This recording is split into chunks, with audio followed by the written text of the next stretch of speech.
Mix डाळीचे वडे करायचे होते, त्याच्यामुळे मी इथे डाळी काढून घेते. घरात बघत होते किती डाळी आहेत किती नाही, म्हणजे मला मार्केटमधून तसं विकत आणायला, कारण मला 5 किलोच्या डाळीचे वडे करायचे होते. मुगाची डाळ तर भरपूर होती, फक्त मला मठाची डाळ थोडीशी आणायची होती, कारण मठाची डाळ होती एखादा किलो घरामध्ये, तर 2 किलो मला मठाची डाळ विकत आणायची होती. त्याच्यासाठीच मग मी इथे डाळी बघून घेतल्या.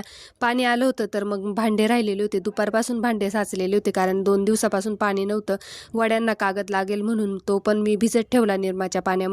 तसं तर धुवूनच ठेवलेला असतो, पण वर्षभर घडी घालून ठेवलेला असतो, त्याच्यामुळे वास नको यायला, त्याच्यामुळे मी परत एकदा भिजत ठेवला, म्हणजे छान स्वच्छ धुतला का त्याचा वास निघून जाईल. घरात काम आवरत होते, तर इकडे कपडे काढायचे पण विसरून गेले होते. संध्याकाळ झाली तरी कपडे नव्हते काढलेले, कपडे काढून घेतले.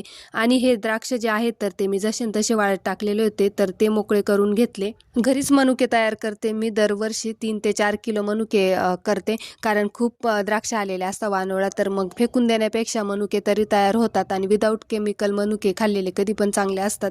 सगळं आवरून झाल्यावर मी मार्केटमध्ये पण जाऊन आले, डाळी पण घेऊन आले, आणि मठाची डाळ निवडून घेतली, कारण मठाच्या डाळीमध्ये बरीचशी घाण निघते. पाकडून घेतली, निवडून घेतली. मुगाची डाळ पण निवडून घेतली. तसं तर मुगाच्या डाळीमध्ये एवढी घाण नसते, तरी पण मी निवडून घेतली.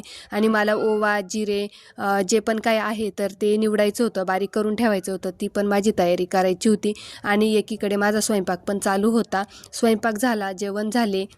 पसाऱ्याकडे दुर्लक्ष करा बरं का. हे डबे जे आहेत ना, तर ते मी आज दुपारी घासून ठेवलेले होते, त्याच्यात डाळी भरून ठेवल्या, आणि ज्यावरच्या काचा आहेत ना त्याच्यावर मला ते डबे ठेवायचे होते, पण त्या काचा आधी स्वच्छ करायच्या होत्या. त्याचा पण व्हिडिओ मी तयार करणार आहे, लॉंग व्हिडिओ तयार करणार आहे त्याचा.